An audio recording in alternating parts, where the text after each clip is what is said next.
Welcome in our new Learning DuckDB series. We are starting this new series where basic ideas to process some big files which is not possible in Pandas library.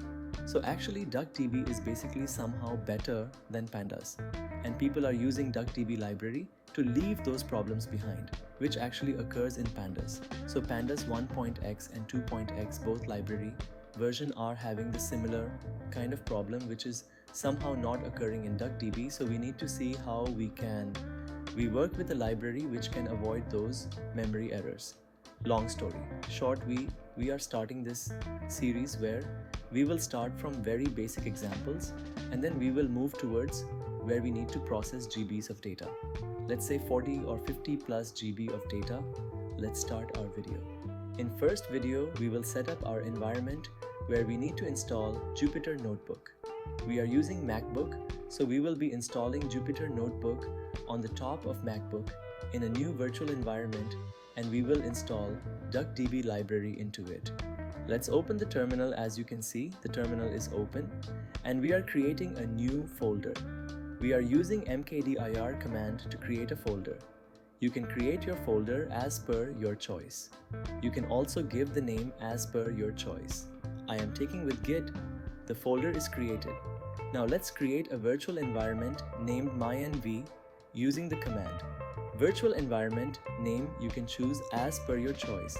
And we can have multiple virtual environment. If you want to create multiple, you can. We also need to activate our virtual environment, which we can do using source command. Let's activate.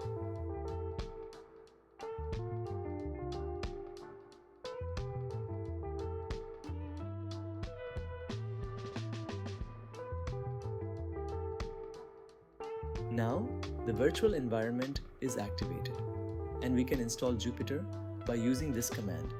If you want to work on Jupyter, then you can work, or if you want to use another IDE, you can also work. Same on the top of that, you can also use Google Cola or PyCharm or another IDE as per your choice.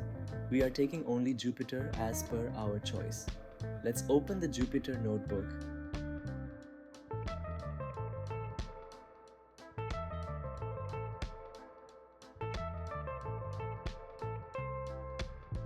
As you can see, our notebook is available in which we can add code inside the cell.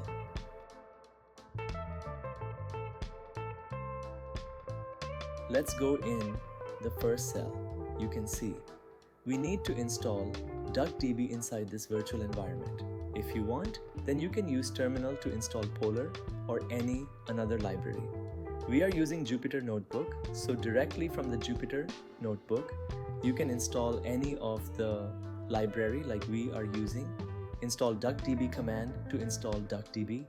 Let's run this cell. As you can see, it's installing our DuckDB library, and now we can use this library.